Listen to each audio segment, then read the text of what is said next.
Bonsoir mes amis investisseurs, comment allez-vous? J'espère que vous allez bien. Hier, on a eu un live super cool. On a parlé des principes des rates, des SCPI. Aujourd'hui, je vais vous montrer des détails, des variables analysées une fois qu'on choisit un rate ou un SCPI pour investir. Comme ça, on aura toute la base nécessaire pour analyser les deux types d'actifs. Et demain, on va attaquer les sociétés à dividendes. Donc, pas les sociétés immobilières forcément, mais les sociétés des autres types de secteurs. Ça marche? Comment allez-vous? Vous allez bien? Bonsoir Anthony, Philippe, Nico, Nathalie, Olivier, Pascal. Beaucoup de messages. Mehdi, Thomas, Jean-Marc, Clément, Benjamin.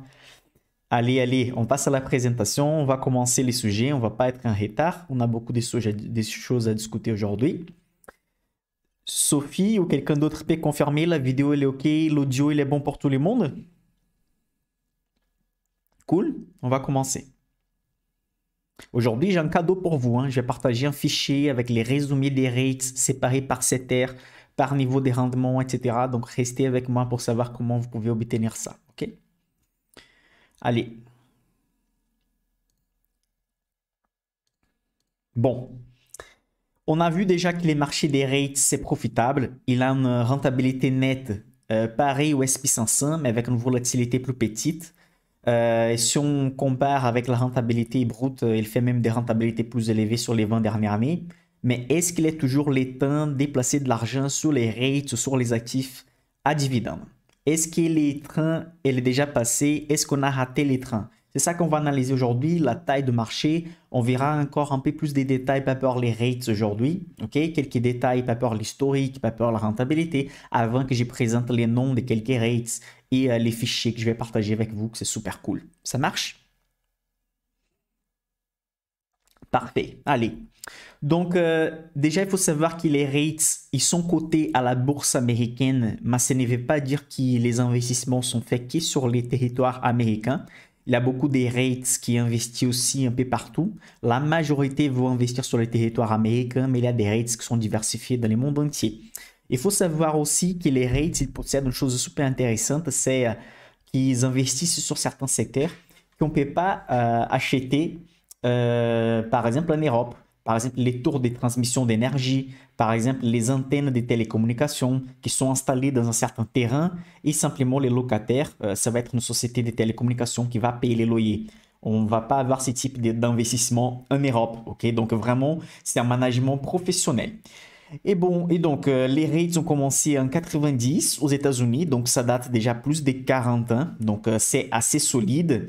Et on va voir dans l'ensemble d'investisseurs, des investisseurs particuliers et des investisseurs institutionnels, des fonds d'investissement, des banques, etc. Donc, les structures bureaucratiques des sociétés sont comme celles de Coca-Cola, Tesla, Microsoft, Google, sont des sociétés cotées et donc ils doivent fournir des données financières tous les 3 mois, tous les 6 mois, à chaque année. Donc, vraiment, il a l'institution financière américaine, la bourse américaine, va jeter un œil sur les niveaux des données pour voir si tout ce qui est partagé sont vraiment des vraies données financières. Donc, vraiment, il jette un œil en profondeur. Bon, on a des prévisibilités des flux des trésoreries de distribution obligatoires puisqu'on a 90% de résultats qui sont versés vers les actionnaires, vers les associés. Donc vraiment, ce sont des sociétés avec les biais des rentes passives. OK? Donc l'indice de référence, c'est les NAREIT, c'est l'indice de référence qu'on va comparer avec l'SP500, avec les Nasdaq, avec l'SP500, avec les Russell, pardon, donc tous les indices de marché. OK? Bon, quelques chiffres clés, Paper les rates. Donc, c'est un marché immense, il est liquide, diversifié et attire à plusieurs types d'investisseurs. À ce moment, on a une liste de 215 rates cotés aux États-Unis. Sur la liste que je vais partager tout à l'heure avec vous, on va voir 170, donc un peu moins, ce qui sont les rates qui sont plus stables, qui sont sur les marchés plus d'état. OK? Normalement, si on va sommer les actifs de tous les rates de marché, on va avoir plus de 1500 milliards de dollars investis en biens immobiliers. Okay?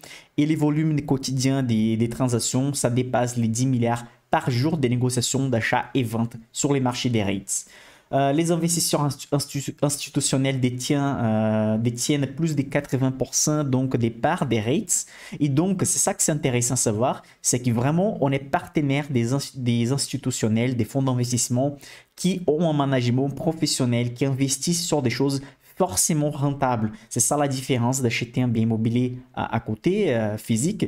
C'est que nous, on doit faire les managements. Et donc, une fois qu'on achète un bien immobilier que c'est coté, on est propriétaire des petites parties, des excellents biens immobiliers qui sont au centre de New York, qui sont en Californie, qui sont dans le monde entier.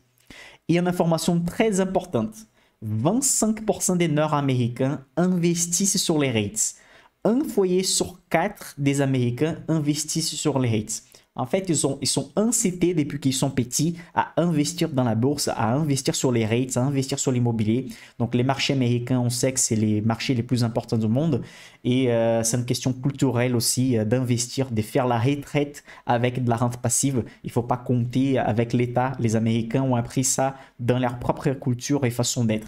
Donc, on a que plus de 30% des foyers américains investissent dans la bourse et 25% des foyers américains investissent sur les rates pour avoir de la rente passive à travers de l'immobilier coté. OK?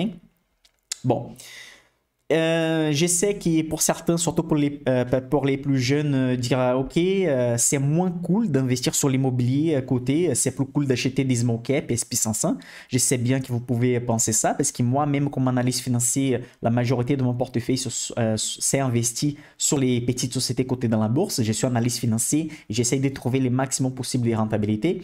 Et donc, toujours que j'ai de l'opportunité, j'investis sur des actifs, des rentes passives mélangées avec ma stratégie des small cap. Qu'est-ce que ça veut dire? Quand je vois qu'il y a une belle société, une géante société, une société très bonne qui est géante et qui a un cours qui est tombé, un cours intéressant, j'achète et je garde dans mon portefeuille parce que je sais que la tendance, c'est d'augmentation des dividendes. Donc, est-ce que nos grands-parents avaient raison? Normalement, oui, parce que la rentabilité des rates, c'est pareil à celle de SP500 ou supérieure.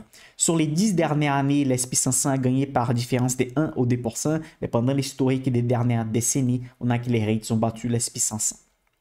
Donc ici, c'est en forme graphique, mais on avait vu hier, entre 2002 et 2021, les rates, l'indice fait 10,80 contre 7,40 de SP500. Donc sur les 20 dernières années, on a une différence nette importante. Donc même si on considère l'impôt qu'on doit payer sur chaque revenu mensuel qu'on va essayer de voir avec les rates, on va avoir un taux de rentabilité annualisé, un taux très proche de celle de SP500. Okay? En France, malheureusement, les rendements des fonds euros, où s'est placée la majorité de l'épargne des Français, c'est sur les livrets A et sur les fonds euros, ça rentabilise dans la moyenne 1% depuis 2018, 1% par an, mais l'inflation, c'est de 2,5%. Okay? Donc, imaginez, si vous avez 1000 euros dans un compte bancaire qui n'est pas investi, à chaque année, vous perdez 2,5% parce que les choses deviennent plus chères, les services et les produits deviennent plus chers. Mais ça rentabilise presque rien. Donc, toujours, vous êtes en perte. Donc, la perte nette ici, ça va être d'environ 1,5%. Donc, c'est ce que j'ai dit toujours. C'est ce que j'ai dit toujours, je vais toujours répéter. Si vous n'investissez pas, vous perdez déjà de l'argent. Évidemment, OK. Une fois qu'on va investir, on a les biais de long terme, parce qu'à long terme, on sait qu'on est gagnant. À court terme, ça peut y avoir des crises. C'est pour ça qu'on va investir l'argent qu'on n'a pas besoin. Mais si vous laissez de l'argent dormir à côté, sans investir, vous êtes déjà perdant. D'ici 10 ans, 1000 euros ne va pas avoir le même pouvoir d'achat que vous avez aujourd'hui. D'ici 10 ans, un produit qui vous paye 200 euros, ça va coûter 400 euros, ça va coûter 350 euros. Et donc, c'est pour ça que 1000 euros aujourd'hui, c'est la même chose entre guillemets que 1000 euros d'ici 10 ans, sauf qu'il ne peut pas acheter la même quantité de produits et services. C'est ça que vous devez laisser clair dans la tête, c'est que l'effet de ne pas savoir investir, l'effet de laisser l'argent dormir, c'est déjà perdant. Il y a des gens qui disent « Ouais, je ne pense pas que dans les futurs, les marchés vont continuer si gagnants de faire 10% ou 8%. Peut-être les marchés vont faire 5%. Mais écoutez, si le maximum possible qu'on peut obtenir avec les moindres risques, c'est 5%, c'est ça qu'on veut chercher. Notre objectif, c'est de ne pas perdre de l'argent. D'abord, on veut éviter les pires scénarios possibles, c'est de perdre de l'argent. Et rien faire, c'est déjà perdre de l'argent. Ensuite, si on peut gagner 2, 3, 4, 5 ou 10% de plus, ça, c'est les meilleurs scénarios possibles. Mais déjà, on doit limiter les pertes qu'on peut avoir, juste déplacer l'argent sur un compte bancaire qui ne rentabilise rien. OK?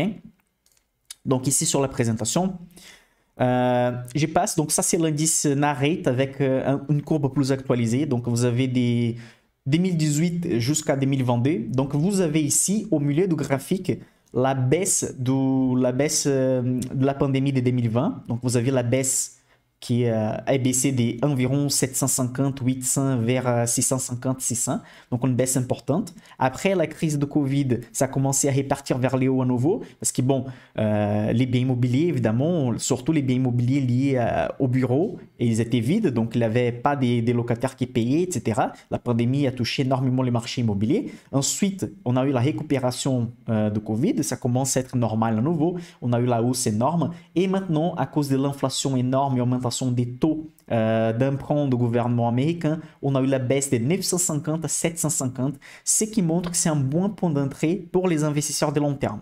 Ça ne veut pas dire que ça ne va pas continuer à baisser un peu avant de repartir vers les hauts, mais c'est déjà un bon point d'entrée. Qu'est-ce que je vais dire avec ça? Si vous avez de l'argent à investir, que vous n'avez pas besoin pour d'ici 8 ans, 10 ans, c'est un bon moment pour commencer à acheter. Ne pas placer tout dans un seul coup, mais faire des achats glissés.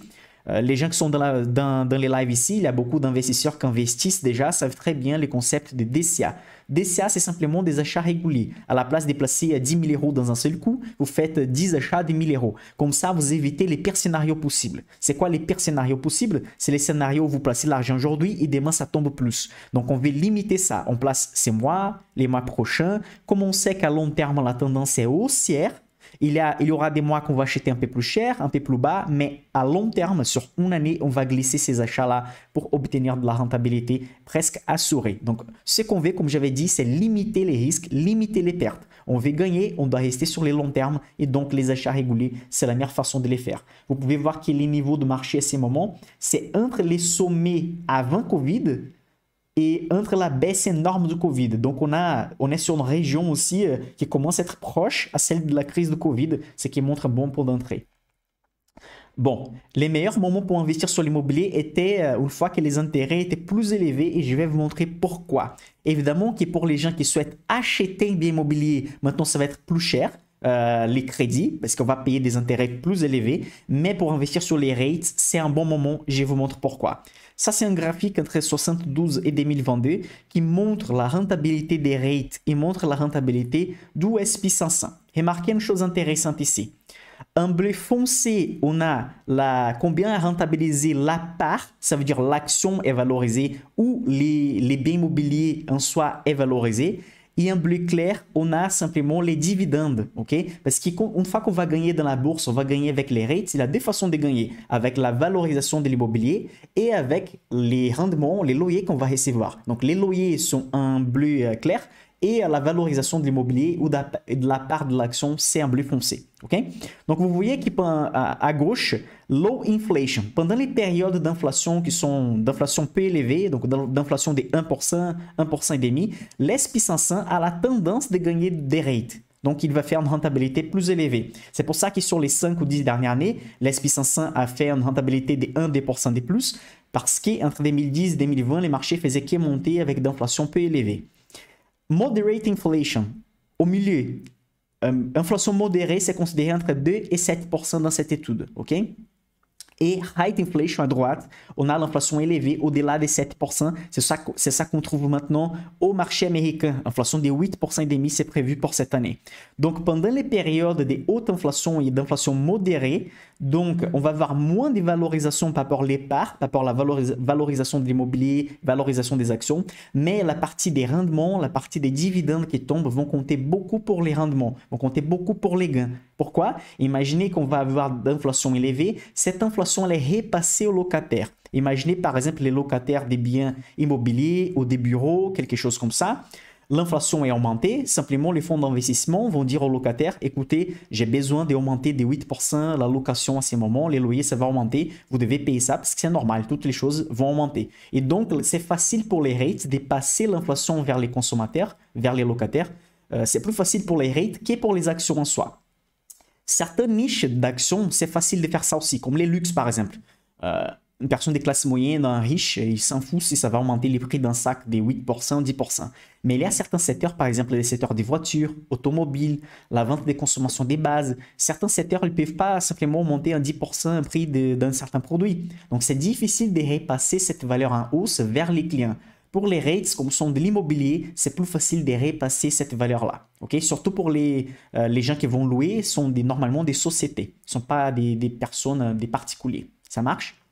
Donc ici, vous avez la différence des rentabilités pendant cette période. Et c'est pour ça qu'il y a une période d'inflation en hausse, comme maintenant, modérée et inflation élevée, on a la tendance que les rates performent un peu mieux que les SP500. Okay?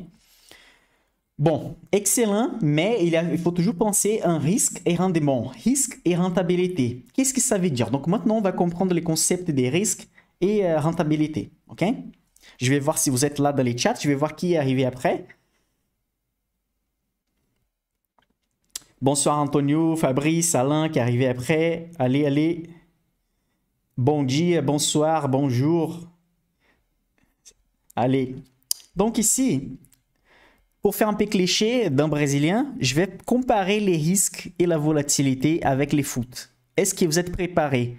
Je m'en fous si vous n'aimez pas les foot. Je sais bien que cet exemple va être clair. C'est pour ça qu'il est là.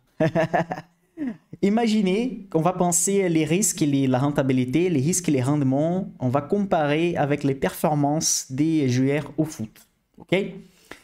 Donc, on va commencer avec les risques. OK? On va appeler ici des volatilités. C'est le nombre d'occasions qu'un joueur de foot il a de faire un but. Okay? Donc, imaginez combien d'opportunités un joueur va arriver devant les gardiens. Ça, c'est la volatilité. Combien de fois il a d'opportunités.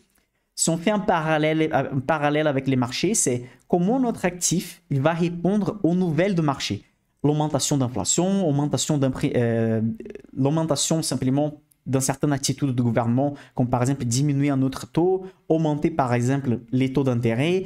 Comment ce sont les opportunités. Combien de fois les nouvelles de marché vont toucher l'actif. Okay? Il y a deux occasions possibles. Il faut que ça possède un bon rapport rentabilité ou un mauvais rapport rentabilité. Okay? Les retours sur l'investissement, la rentabilité, donc on va considérer comme c'est le nombre de buts que les joueurs vont faire. Okay? Ça va être plus clair maintenant. Qu'est-ce que c'est un faible rapport risque-rendement ou un faible rapport risque-rentabilité? Ça équivaut à un joueur qui marque peu de buts compte tenu de ses chances. Donc, il arrive devant les buts une centaine de fois, mais il ne fait pas des buts. Donc, on va dire que c'est un faible rapport risque.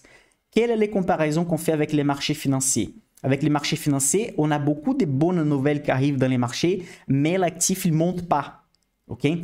Ou si les marchés sont en train de tomber, notre actif va tomber encore plus. Donc, qu'est-ce qu'on veut? On veut un actif qui répond beaucoup mieux aux nouvelles du marché. À chaque opportunité qu'on a dans les marchés, pendant les périodes de hausse, on veut qu'il réponde bien et qu'il puisse monter dans la bourse.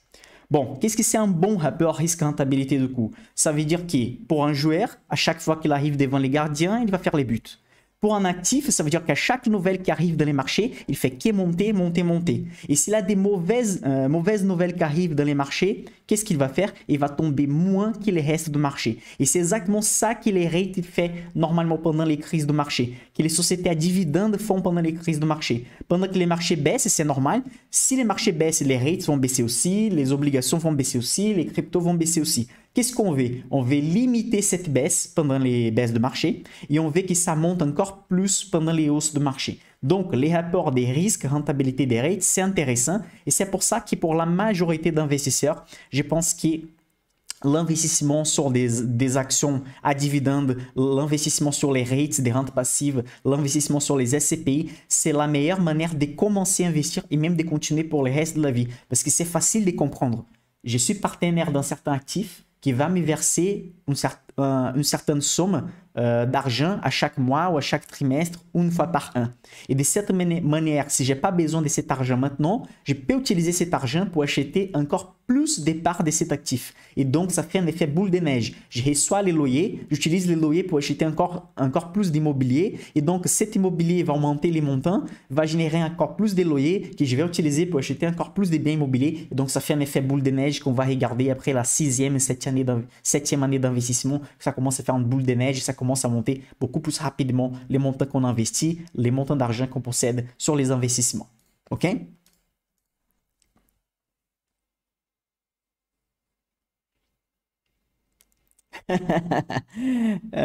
J'ai mis la photo d'Mbappé, j'ai pas voulu mettre la photo des Neymar ici, hein. Allez. Donc, comment trouver les meilleurs rates? Il y a des façons, on peut analyser les rates de deux manières différentes. On peut faire l'analyse des principaux ratios, l'analyse quantitative et l'analyse des secteurs, activités, qui c'est l'analyse qualitative. On va analyser la région, où ils sont, qu'est-ce qu'ils font. Et toujours, il y a les côtés personnels ici. Par exemple, peut-être il y a des gens qui ne veulent pas investir sur des rates des résidentiels. C'est juste un choix personnel, ok? Donc, toujours sur l'analyse financière, on a deux types d'analyse, la quantitative et la qualitative. La quantitative, je peux vous apprendre à les faire, montrer les principaux ratios. Et la qualitative, je vais vous donner des astuces pour regarder les meilleurs rates possibles, ok? Avant, on va commencer avec les ratios dividend yield. Et on va utiliser ces ratios demain pour les sociétés à dividendes. Donc, faites attention. Arrêtez d'écrire sur les chats maintenant. Juste après, on revient, on va discuter. Faites attention maintenant, s'il vous plaît. Imaginez qu'on a des biens immobiliers ici. Comment on va calculer les dividend yield si on faisait des investissements sur une vraie maison, un vrai appartement? C'est quoi la rentabilité qu'on va recevoir? Ici, on ne va pas considérer les travaux, l'imposition, etc. Ça marche? Imaginez qu'à gauche, on a un loyer de 1610 € par mois. Et si je souhaite vendre mon bien immobilier, ça vaut presque 700 000 €. 687 900, ok? Bon, il est à 700 mètres carrés, 3 chambres, des salles de bain, c'est un appartement. Pour calculer les dividendes, yield, pour calculer les rendements annuels, qu'est-ce que je dois faire? Je dois multiplier les loyers mensuels, 1610, et multiplier par 12 pour savoir combien ça va donner pendant l'année. Ok? Ça va donner un montant pendant l'année. Ça va donner ici presque 20 000 €. Si je divise cette valeur par rapport les montants total, par rapport la valeur totale du bien immobilier, ok? Donc les 12 mois de loyer divisé par la valeur du bien immobilier, ça va donner mon dividend yield par 1. Qui ça va donner 2,80. Ça veut dire que par rapport les prix que j'ai payés sur mon bien immobilier, je gagne par 1 2,80%. Ok? Bah, si vous divisez par 12 pour faire plus simple, on ne va pas utiliser la formule d'intérêt composé ici. Juste pour faire simple, si vous divisez par 12, ça va donner plus ou moins 0,23% par mois de rentabilité par rapport à la valeur totale des biens immobiliers. Celui de la droite, si on fait la même chose, on va prendre 1010 des loyers qu'on reçoit par mois, on va multiplier par 12, ok? Ça va donner 12 120 €. On va diviser ce total par les prix des biens immobiliers, qui c'est 327 000. Dans ce cas, on a que la rentabilité annualisée de ces biens immobiliers, c'est de 3,69. Si on divise par 12, on va savoir, on va découvrir les dividend yield par mois, qui c'est d'environ 0,30.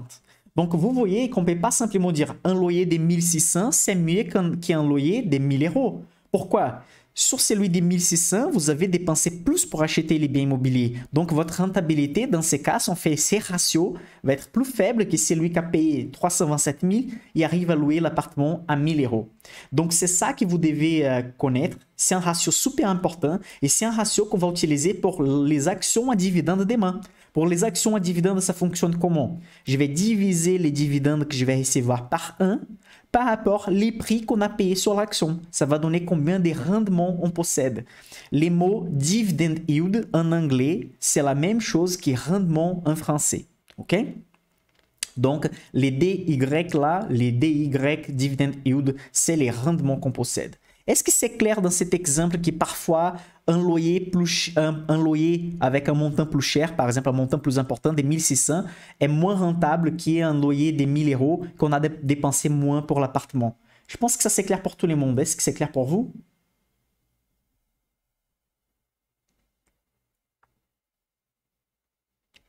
Ça va? Je vois qu'il y a des gens qui arrivent en retard. C'est mieux en retard qu'il n'est pas venir, hein? Cool, bienvenue. Parfait. Donc là, je pense que c'est clair pour tout le monde. Recevoir 1600 €, si on a fait un plus gros investissement, c'est pas plus rentable que gagner 1000 € dans ces cas. Bon, Est-ce que les dividendes yield est le seul indice, les seuls ratios analysés une fois qu'on fait un achat en immobilier ou un achat d'action, un achat d'un rate? Non, c'est pas la seule chose qu'on doit regarder. Sinon, il fallait juste regarder sur l'internet quels sont les rates qui payent 10% par an, 9% par an, et c'est bon, on va les acheter. C'est pas comme ça. Pourquoi? Parce que ça montre combien ils ont versé des dividendes dans les passés ou dans les présents. Si on n'analyse pas la situation financière des sociétés, si elles sont rentables, si elles n'ont pas de dettes, on ne va pas s'assurer si la société va continuer à verser des dividendes. Donc, on doit chercher des dividendes élevés, mais la société doit être rentable, la société doit avoir des dettes contrôlables, ça veut dire qu'elle doit être capable de payer ses dettes. Okay? Donc, c'est pour ça que regarder que les dividendes yield, ce n'est pas la bonne solution. C'est un des ratios qu'on va regarder, mais ce n'est pas les seuls ratios. Ça, c'est clair. Ok? Bon, qu'est-ce qu'on regarde ensuite? Bon, donc la réponse est non. On ne va pas que regarder les dividendes yield. Sinon, vous pouvez acheter un problème, en fait. Ok? Et c'est pourquoi vous devez suivre toute la semaine jusqu'à la fin, parce que je vais vous guider vraiment. On va parler de chaque ratio et je vais même donner des noms des rates pour vous. Ne vous inquiétez pas, je ne vais rien cacher. Je vais vraiment donner une liste des rates, une liste d'actions que je trouve bon en ces moments. Ça marche? Donc, restez avec moi parce que chaque cours que j'ai créé, on va passer 1 heure ensemble ici chaque jour. Il y a un lien pédagogique, il y a une certaine chronologie, un chronogramme qu'on va suivre. Ça marche? Bon, aujourd'hui, les fonds immobiliers se négocient à des prix très attractifs si on va regarder les dividendes yield et les versements des dividendes. Okay? Mais comment savoir quels sont les meilleurs rates et quels sont les autres ratios analysés? Il y a un autre ratio qui s'appelle Price to Book Value, qui simplement, c'est les prix qui vaut les rates dans la bourse. Par exemple, il y a un rate qui, dans la bourse, il est négocié à 10 milliards. Il possède des vrais biens immobiliers qui vaut, par exemple, 5 milliards. Donc, ça veut dire que les prix qu'il est coté dans la bourse vaut des fois les vrais actifs qu'il possède. Donc, il vaut, ces ratios, ça va donner 2. Maintenant, j'ai une question pour vous. Réfléchissez bien. Imaginez que je suis milliardaire comme Elon Musk et je vais acheter un rate par complet. Je vais acheter toutes les parts d'un rate dans la bourse. Imaginez que les rates, ils possèdent des biens immobiliers. Faites attention. Les rates, ils possèdent des vrais biens immobiliers, bâtiments, terrains, etc. Quelque chose comme des milliards. Des milliards en terrain, bâtiments, maisons, appartements, etc. Mais dans la bourse, pour pouvoir acheter toutes les actions, pour acheter toutes les parts de rate, ça vaut 4 milliards. Donc, ça donne des fois plus que les vrais biens immobiliers. Pourquoi dans la bourse, normalement, les actions et les fonds immobiliers, les rates, sont cotés à un prix plus élevé que les prix vraiment des actifs qu'ils possèdent? Vous pouvez dire la réponse que vous voulez là. Même les débutants peuvent dire quelque chose d'intéressant. Je suis sûr que parmi vos réponses, même les réponses qui ne sont pas correctes, on va apprendre quelque chose et je vais lire ici. Donc, essayez de me dire pourquoi quelque chose qui vaut dans la vraie vie des milliards, si l'actionnaire vient acheter tout dans la bourse, ça vaut 4 milliards.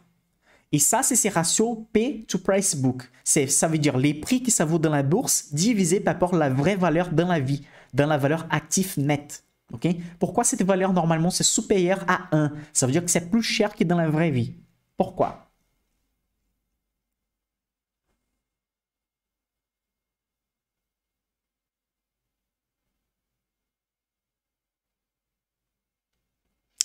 Quentin a dit que les payouts par rapport à l'AFO est plus important. Je suis d'accord, Quentin, mais je ne vais pas rentrer dans cette profondeur-là. Je vais donner une réponse plus simple pour ça. OK? Pascal a dit il y a une prime d'entrée. Et Pascal, pourquoi il y a une prime d'entrée? Qu'est-ce que l'intérêt de payer plus cher? Qu'est-ce qu'il y a dans cette prime? Les mecs qui payent plus cher, qu'est-ce qu'ils gagnent avec ça? Jean-Alain, on anticipe les gains futurs. Parfait. Qui déjà dit la dette? Nelly, tu as posé une question super importante. Je vais répondre après, ok? Quentin a répondu à nouveau. Les ratios, ces ratios-là qu'on a calculés, ne prennent pas en compte les actifs intangibles, images, marques, etc. Et donc, ça, c'est vraiment une des principales réponses. Je vais changer la caméra, comme ça vous allez faire attention maintenant. Donc, imaginez que vous allez, par exemple, il y a donc ces biens immobiliers qui vaut des milliards, ok? Et qui pour acheter complètement, si je suis milliardaire, je dois payer 3 ou 4 millions, un peu plus dans la bourse. Mais pourquoi ça? Première chose, c'est pas compris dans cette valeur des 10 milliards la partie intangible. La localisation de ces biens immobiliers, qui sont les clients, les temps des contrats. Et ça va être plus simple avec mon exemple maintenant. Dites-moi si vous êtes d'accord ou pas. Imaginez que vous êtes millionnaire. À la place de construire avec des milliards et après louer tout, c'est beaucoup plus simple de payer 4 milliards, avoir tout déjà construit, avoir tout déjà loué et commencer à recevoir de l'argent des locataires à partir de la première journée d'investissement. Même en payant plus cher, vous allez commencer à rentabiliser beaucoup plus tôt quelque chose qui est propre, qu'il y a des contrats de long terme et vous avez une liste de clients fidèles qui payent déjà les loyers. Est-ce que vous êtes d'accord avec moi que ça a du sens de payer un peu plus cher? Vous êtes d'accord? Je ne dis pas que dans tous les cas, ça vaut la peine, mais dans la majorité des cas, ça a du sens de payer un peu petit, peu plus cher, 20% plus cher. Dans mon exemple, j'ai exagéré de 2 milliards à 4 milliards. Mais payer un petit peu plus cher, ça a du sens, n'est-ce pas? Qu'est-ce que vous pensez? Il y a aussi donc les gains qu'on va commencer à recevoir à partir du premier jour et évidemment les spéculations ou la comptabilisation des gains qu'on va obtenir au futur. Parce qu'à partir de la première journée, on commence déjà à recevoir des loyers. Ok? Exactement, on va payer un peu plus cher, mais on est rentable plus tôt. Ok? Donc c'est pour ça que ces ratios-là, les PVB, les Price to Book Value, c'est vraiment un ratio qu'on va analyser combien vaut les rates dans la bourse par rapport à sa vraie valeur comptable. Et normalement, il va être supérieur à 1 et ça, c'est plutôt normal. Parce qu'on ne va pas considérer ici la partie immatérielle, la liste des clients, l'effet de facturer, de gagner de l'argent à partir de la première journée, etc. OK? Donc, je reviens. Et donc, avant d'apprendre les autres ratios, je vais vous donner un cadeau. Je vais partager sur les groupes WhatsApp, sur mon Telegram. Vous avez les liens de mon Telegram dans la description de la vidéo. Vous avez les liens de mon site sur la description de la vidéo. Vous pouvez cliquer et là-bas, il y a les boutons de WhatsApp. Et je vais partager les liens du groupe WhatsApp sur les chats maintenant. Comme ça, vous pouvez cliquer aussi si vous voulez. OK? Je vais partager là-bas les cadeaux que je vais vous montrer tout à l'heure. Donc, juste une petite seconde. Je dois aller sur les chats ici. Tac. Voilà. J'ai partagé à nouveau.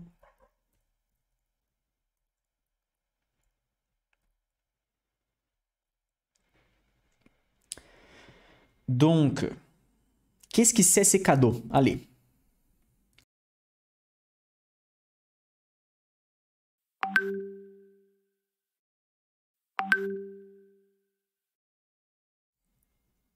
Donc voilà, je vais partager ça avec vous. Ça va vous donner déjà quelques variables, ça va vous donner les noms de quelques rates intéressants, les niveaux de rentabilité, quelques ratios. Mon objectif, c'est pas simplement vous montrer les noms des rates. Mon objectif, c'est vous apprendre à vraiment trouver des belles opportunités dans les marchés. C'est vraiment de commencer à comprendre. Je pense pas que les gens vont simplement apprendre à investir si ils vont pas jeter un œil sur les ratios, jeter un œil sur les noms des rates. J'ai fait toujours les comparatifs, parfois pour acheter un micro-ondes, acheter un pantalon, acheter une télé, les gens passent la journée dans la rue en train de chercher, passent des journées sur l'internet, mais parfois pour investir, les gens ne veulent pas passer 15 minutes. Donc voilà, je vous donne déjà les variables, les noms des rates, les setters, des choses à apprendre. Et comme j'ai dit, sur les 2 prochains épisodes, je vais vous donner des noms des rates que je trouve intéressants et des actions à dividendes que je trouve intéressantes aussi.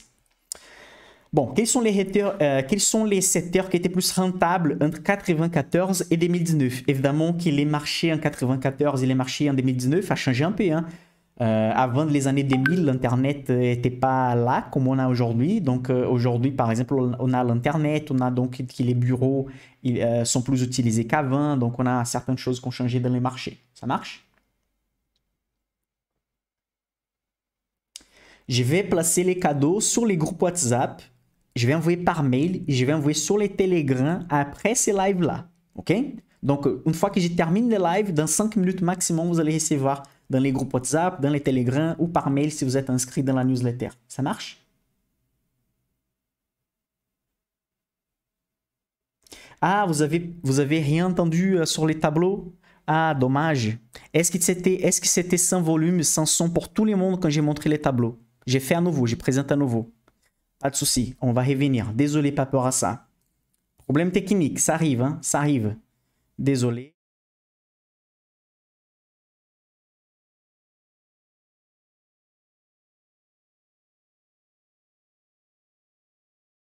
Juste une petite seconde. Ça va rester sans son et ça va revenir. Je vais tester, ça marche?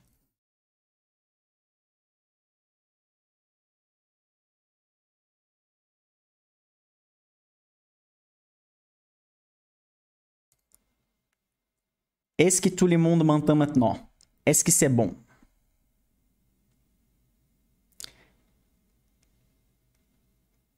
C'est bon ou pas?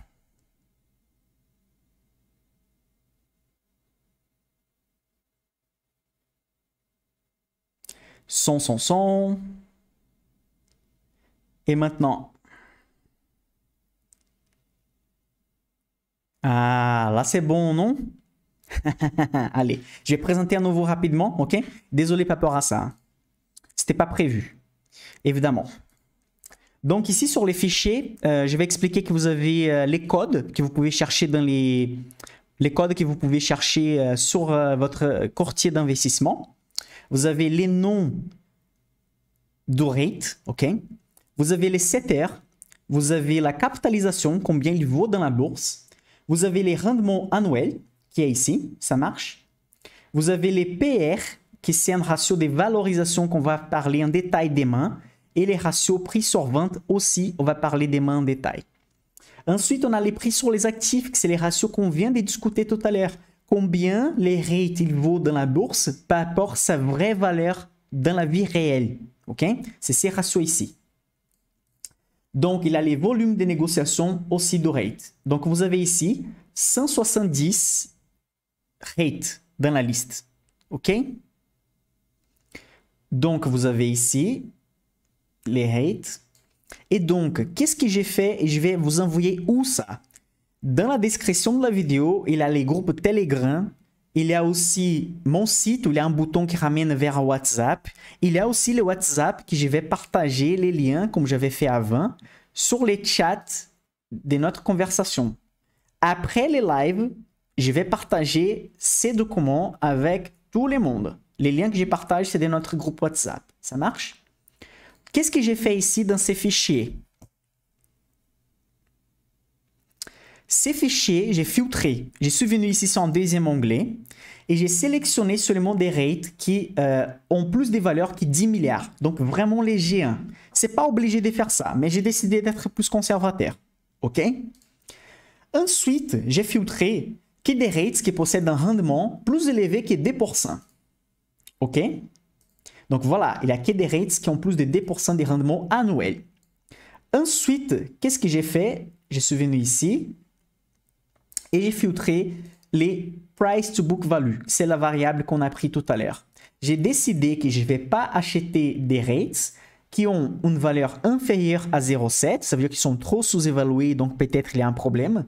Et j'ai mis la valeur maximale des 5. Ça veut dire que j'accepte payer maximum 5 fois la valeur qu'ils possèdent dans la vraie vie. 5 fois dans la bourse, la valeur qu'ils possèdent vraiment des actifs dans la vraie vie. Cette liste, elle tombe déjà à 73. Oh, pardon. Cette liste, elle tombe déjà à 35 rates à la place des 170. Qu'est-ce que vous pouvez faire après? Filtrer les setters qui vous intéressent. Donc ici sur setter, vous allez cliquer, tout décocher et cocher simplement les setters qui vous intéressent. L'industrie par exemple. Une fois que j'ai sélectionné l'industrie, vous avez les 5 principaux noms de l'industrie des rates. Combien il vaut dans la bourse, quels sont les dividendes et donc les autres ratios que vous avez ici.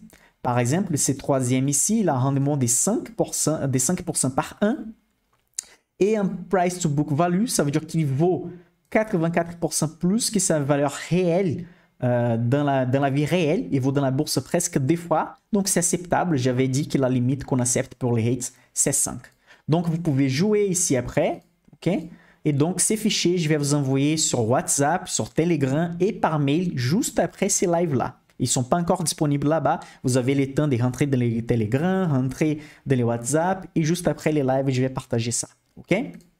Voilà, je vais partager ces fichiers avec vous après. Je pense que maintenant, c'est bon, hein? J'espère venir sur les chats et voir que tout se passait bien. Désolé, pas peur à ça. On va continuer la présentation, ok?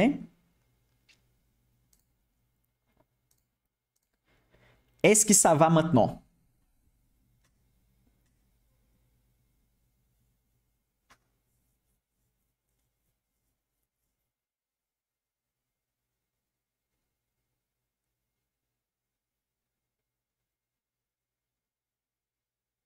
Ça va? Est-ce que tout est bon? On peut continuer la présentation. Ok. Mehdi, Mehdi. Allez.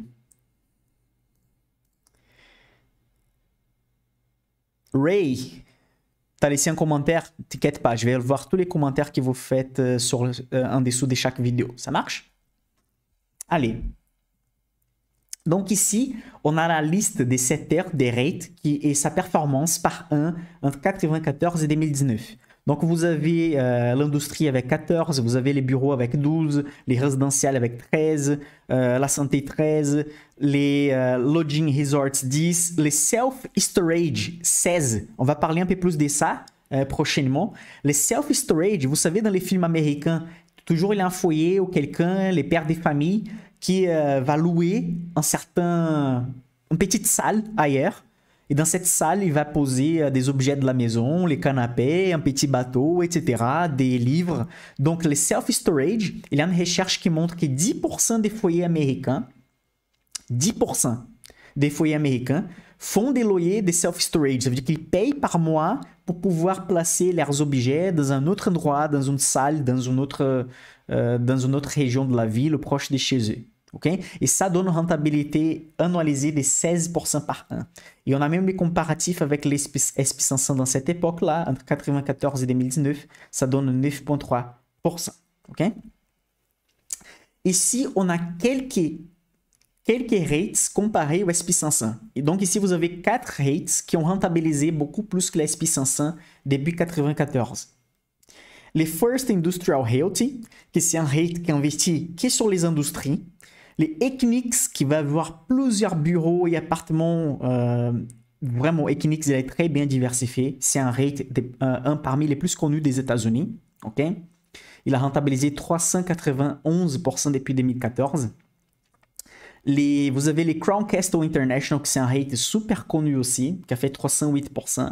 Et le Extra Space Storage, qui a fait 719% depuis 2014. Et le SP500, qui a fait une excellente rentabilité aussi, a fait des 158%. Donc voilà, choisir un bon fonds immobilier peut aussi être si rentable qu'investir sur les actions. Bon, je vais préparer pour vous, comme j'avais dit, une liste avec des top 3 rates et top 3 actions à dividendes. Mais comme je vais vous expliquer, les actions à dividendes à demain encore, donc on a un peu de boulot, on a un peu de variables à regarder. Ça marche? Donc ne vous inquiétez pas, je vais partager l'analyse de certains rates et certaines actions ici avec vous. J'ai besoin de vous donner la base. Je sais qu'il y a des investisseurs avertis ici, qui investissent depuis longtemps. Il y a même des personnes qui sont parmi les insiders, qui sont ma formation d'investissement de long terme, qui sont là. Donc, ils connaissent très bien les sujets. Ils sont là juste pour participer un peu plus et connaître un peu plus les sujets des rates. Mais je sais qu'il y a beaucoup de débutants ici aussi. J'ai fait une recherche parmi vous là, j'ai posé des questions et environ 20% sont des personnes qui ne possèdent même pas de comptes d'investissement. Donc, il faut se mettre à la place de nos collègues qui sont débutants et c'est pour ça que je passe vraiment pédagogiquement sur chaque sujet. Ça marche? Bon, quelles sont les autres variables importantes à connaître si on va analyser un rate? Il y a des autres variables qui, même Quentin tout à l'heure, il a cité dans les chats, mais sont un peu plus avancées. Je préfère vous apprendre quelques autres variables qui sont utiles à ces moments. Donc, vous allez utiliser et vous allez utiliser pour les rates et pour les actions. Ce sont les ROI, les retours sur les capitaux propres, la marge nette, la dette par rapport aux capitaux propres et la croissance de la recette, la croissance du ROI et la croissance des marges. Sur mon site clubdesvaleurs.com, il y a un onglet qui s'appelle Downloads, téléchargement. Là-bas, il y a un livre des analyses fondamentales d'actions où j'explique chaque ratio fondamental en détail. C'est gratuit sur mon site. Il faut juste aller là-bas, clubdesvaleurs.com, Downloads. Je vais partager avec vous ici parce que je sais que certains vont dire ouais, il faut aller là-bas, ben je vais pas y aller, j'ai pas les liens, il faut chercher. Je sais, je vous connais, hein. Je vais faire ça pour vous, mais il faut pas être habitué, hein. C'est pas tous les jours. Allez, je vais placer dans les chats. Donc ici, vous allez trouver un e-book Analyse fondamentale d'action. Et dans cet e-book, c'est expliqué chaque ratio en détail. OK? Ça marche?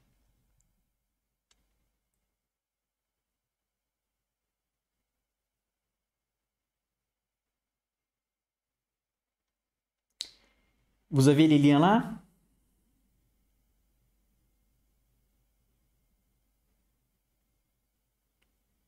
Poséidon, est-ce que c'est possible de parler en anglais? Mais non, mais écoute, on est sur une page en français. Je sais que mon français, il n'est pas de grand niveau, mais tout le monde ici est francophone. Au moins, devrait être. Allez, tac, tac. Donc voilà, je vais résumer qu'est-ce que c'est les ROI. Vous allez trouver en profondeur dans mon ebook. Les ROI, c'est les retours sur les capteurs propres. Capteurs propres, c'est les actifs, tout ce que la société possède, moins les passifs, tout ce qu'elle a comme dette. Donc, combien ça rentabilise les actifs de la société par an? Est-ce qu'elle fait une rentabilité de 7, 5, 6, 10% par an par rapport aux propres moyens qu'elle possède, par rapport aux propres actifs qu'elle possède? La marge nette, c'est combien reste d'argent à la poche de la société à la fin de l'année. Elle a eu une recette de 100 millions, mais est-ce qu'à la fin, ça reste 1 million net? Est-ce que ça reste 2 millions net? 3 millions net? Donc, la marge des 3%, ça montre qu'à chaque 100 millions qui rentrent, ça reste 3 millions dans la poche. OK? Et donc, la marge nette, ça dépend de ces pourcentages-là. Plus élevé la marge nette, c'est plus intéressant. La dette, évidemment qu'il faut un ratio des dettes pour comprendre si la société est très endettée ou pas. Donc, dans mon ebook, j'explique en détail ça. Et la croissance de cette recette, la croissance des retours sur le capteur propre et la croissance des marges. Ça montre qu'à chaque année, la société est en train d'améliorer. OK? Donc, voilà. Qu'est-ce que vous avez besoin? Vous avez besoin des ratios, de comprendre les ratios dividend yield, donc combien de rendements la société va payer. Vous avez besoin de comprendre les price to book value, c'est combien la société elle vaut par rapport qu'elle vaut dans la bourse par rapport les vrais immobiliers qu'elle possède. Donc, c'est normal que ça vaut un peu plus parce qu'on ne considère pas vraiment dans la bourse les actifs intangibles, la liste des clients, la rentabilité qu'on peut avoir depuis les premiers jours d'investissement. Okay? Donc, c'est normal qu'on paye un peu plus cher. Donc, ces ratios au-delà des 1, c'est normal. Même 2, même 3, même 4, même 5. Au-delà des 5, ça commence à être un peu cher. Okay? Et on a des autres ratios qu'on vient de voir, c'est les ROI, la marge nette, la dette et la croissance des recettes. Et où on va trouver ces ratios-là? Ok, Michael, tu as montré un tableur qui tu vas nous donner avec les rendements, un tableur qui a les ratios pris sur les book value, mais comment je trouve les ROI, la marge nette, où je trouve ça? Par exemple, si je vais sur les fichiers Excel qui t'a donné avec les noms de la société, comment je vais trouver ça? Je vais vous montrer. Restez avec moi. Allez, on va faire ça maintenant. Juste une petite seconde. Tac, tac, tac. Donc, on va aller sur Investing, par exemple. Juste une petite seconde, hein, je vais changer l'écran avec vous.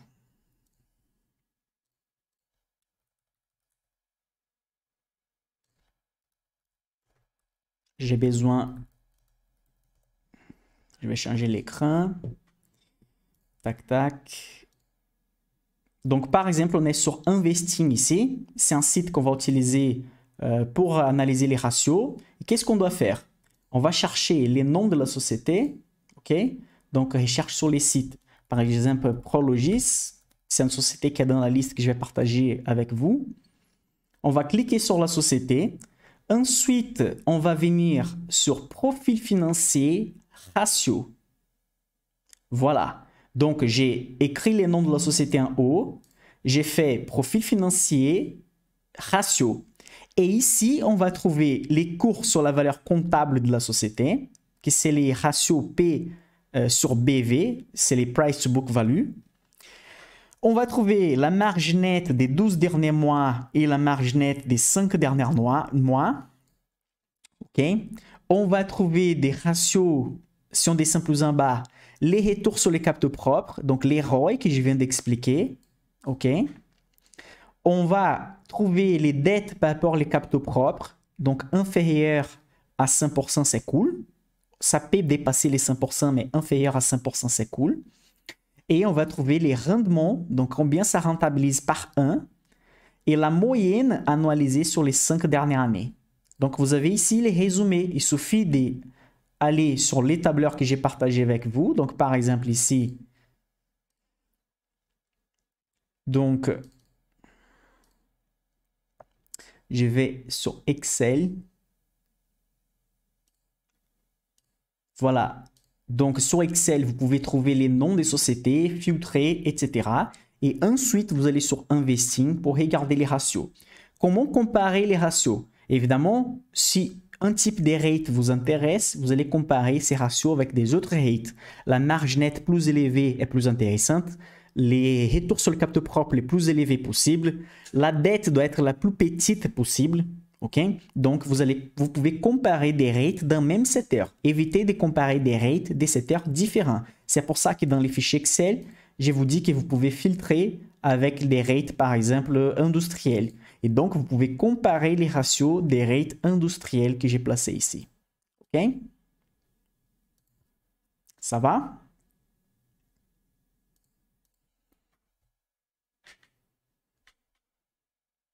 Donc, je pense que ça va, n'est-ce pas? On a vu donc comment trouver les ratios, comment analyser les ratios en profondeur, mon e-book pour télécharger aussi, voir les ratios en détail. On a vu la partie d'Excel. Donc voilà, je vais vous donner les principaux facteurs. Et comme j'avais dit, jusqu'à la fin de nos lives, jusqu'à jeudi, je vais partager quelques rates, l'analyse de quelques rates et actions à dividendes avec vous. OK? Est-ce que ça va pour l'instant? Est-ce que l'audio il est toujours bon? Est-ce que la vidéo elle est OK? Ça va? Allez. Donc, remarquez que les prix sur les book value et les dividend yield semblent très intéressants et attractifs pour ceux qui veulent investir maintenant sur les rates. On a vu que l'inflation plus élevée, ça va donner une rentabilité normalement plus élevée pour les rates pendant cette période compliquée de marché. L'immobilier va répondre un peu mieux que certains secteurs de marché sur cette période d'inflation en hausse. Et maintenant, on va passer aux SCPI, on va voir quelques variables, parce que jusqu'à maintenant, on a vu les rates, et maintenant, on va passer rapidement sur les SCPI. Sur les SCPI, il n'y a pas beaucoup de détails comme sur les rates. Il faut voir l'assurance vie, normalement, pour investir sur les SCPI, et donc, on va avoir normalement quelques variables. La diversification sectorielle, la diversification géographique, les taux d'occupation et la pérennité des dividendes. Ce sont même des variables subjectives que vous pouvez utiliser pour analyser les rates aussi. Ça marche? Mais pour les SCPI, c'est presque de l'obligation de regarder ces variables-là. Bon. Quels sont les exemples des SCPI classiques en France que je trouve des bons SCPI? Je vous donne les noms ici déjà. Vous pouvez chercher Coron XL, Coron Origins, Épargne foncière, Primo Pierre, Primo Vie. Ça veut dire que si vous avez un compte d'assurance vie, vous allez chercher dans ces comptes, dans la barre des recherches, dans les champs de recherche, Primo Pierre, et vous allez vous allez pouvoir investir sur Primo Pierre. Qu'est-ce qu'il y a dans Primo Pierre? Qu'est-ce qu'il y a dans Coron XL? Qu'est-ce qu'il y a dans l'épargne foncière? Ça, il suffit d'aller sur Google et chercher les informations. Je vais faire ça avec vous, avec par exemple Primo Pierre maintenant. Ça marche? Juste une petite seconde, je vais aller sur Google. Comme ça, je peux partager l'écran avec vous. Donc, je vais chercher... Oups, pardon, tac, tac. Primo Pierre. Donc, j'ai cherché ici Primo Pierre sur Google. Vous allez tomber sur les sites. Et donc, Primo Pierre, c'est un SCPI. C'est un type de société immobilière qui fait des investissements sur l'immobilier en Europe. Donc, vous allez descendre ici. Il y a une petite présentation. Allez, je vais vous aider. On descend. Qu'est-ce qu'ils font? Donc, des bureaux en Île-de-France. Donc, photo des bureaux. Très cool. Bon, ici, j'ai commencé à trouver quelques informations. Ils ont plus de 3 milliards d'investissements, donc en capitalisation, ok, donc des valeurs des marchés. Une part pour devenir actionnaire, ça coûte des 100 euros. Les valeurs des retraits, c'est 185. C'est vraiment les frais que j'avais expliqués hier. Si vous avez raté les lives d'hier, regardez les lives d'hier. Si vous achetez aujourd'hui à 208, ça va valoir au lendemain 185. C'est la frais d'entrée. C'est pour ça que c'est obligé, si vous allez investir sur les SCPI, de rester sur plusieurs années. OK?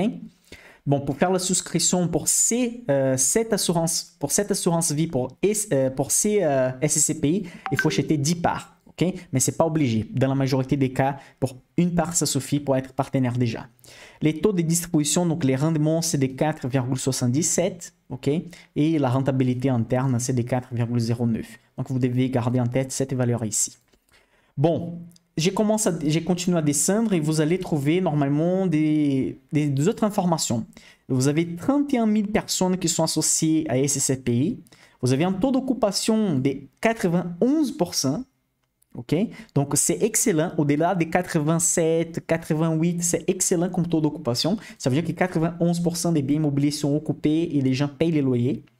Vous avez 76 actifs et la quantité de mètres carrés qu'ils possèdent. Ok? La quantité des baux aussi. Donc, la majorité est investie sur des bureaux. Donc, vous avez que 99,4% c'est investi sur des bureaux. Et voilà. Donc, vous avez les actifs ici. Vous pouvez voir la photo, les bâtiments, où ils sont localisés, etc. Okay? Vous avez des autres types de SCPI, Primo PR, vous avez Primo Family, Primo Vie, Primo Commerce, Primo Croissance. Donc, vous avez plusieurs types de SCPI. Et en bas, ici, vous allez trouver, je vais trouver pour vous ici les documents. Voilà, documents. Si vous cliquez sur les documents ici, okay, donc vous avez les DIC, c'est les documents officiels ou les rapports annuels, vous allez trouver ces documents ici, qu'il y a beaucoup de pages, mais c'est juste toutes les choses qu'on a vues maintenant en détail. Okay? Donc vous allez trouver tout ce qu'on a vu tout à l'heure, mais en détail. Donc par exemple, 24% des biens immobiliers sont à Paris, 62% région parisienne, donc c'est plutôt un SCPI localisé à Paris. Okay? Si vous allez, par exemple, chercher Quorum XL, Quorum Origins, vous allez voir qu'ils possèdent des biens résidentiels et des bureaux localisés plutôt en Irlande, aux Pays-Bas, en Angleterre, à Luxembourg. Okay? Donc, chaque type de SCPI va avoir une diversification différente. On n'a pas une liste énorme de SCPI, évidemment qu'on a plus de 50, mais ici, j'ai placé les plus classiques de la France qui payent des rendements entre 4 et 7%. Okay? Il ne faut pas oublier que les SCPI sont des investissements pour les très long terme. Si vous êtes âgé et vous avez une assurance vie, vous avez gros intérêt d'investir sur les SCPI, de placer l'argent qui est déjà sur les fonds héros, au moins la moitié sur les SCPI pour recevoir de la rente passive, pour faire rentabiliser l'argent qui est déjà dans l'assurance vie. Si vous êtes plus jeune, l'investissement sur les SCPI, ce n'est pas obligatoire. Peut-être les rates et les actions à dividendes vont être plus intéressantes, surtout que vous n'avez pas besoin de cette rente passive maintenant. Vous allez utiliser l'argent qui tombe pour réinvestir, mais pour les plus âgés et pour les personnes très conservatrices, les SCPI, même avec des frais élevés, etc., ça rentabilise plus que les fonds héros, donc il n'y a pas de raison de rester à 100% fonds héros. OK? Je reviens sur la présentation ici. Bon, comment construire un portefeuille avec ces actifs? Les rates, SCPI, actions à dividendes, combien c'est les pourcentages qu'on va placer sur les rates, les pourcentages sur les SCPI, les pourcentages sur les actions à dividendes. On n'a pas vu les troisièmes actifs à rente passive. On a déjà parlé beaucoup des rates, beaucoup des SCPI, mais on n'a pas parlé des actions à dividendes. Parce que je vais parler des stratégies à dividendes, les avantages, les inconvénients, des mains. Ce sont des sociétés, des technologies, des boissons, des luxes, des consommations qui versent des dividendes, qui versent de la rente passive. Et pour les Français ont tout l'intérêt d'avoir un PA, un plan d'épargne en action, qui fait recevoir des dividendes sans avoir besoin de déclarer aux impôts et de payer les impôts pendant que vous recevez des dividendes. Bon, la stratégie à dividendes en détail, ce sera demain, mercredi à 20h. C'est notre troisième live. C'est l'avant-dernier. Et je compte sur vous d'être ici à 20h. Hein. Et je compte sur vous aussi de liker la vidéo. Hein. Vous êtes presque 200 personnes ici tout à l'heure. Et je vois 8 likes. C'est pas possible ça. C'est pas possible. Après 1 heure de contenu, avec un cadeau que je vais vous donner tout à l'heure, un tableur pour que vous puissiez commencer à analyser les rates. C'est pas possible que vous n'avez pas liké la vidéo.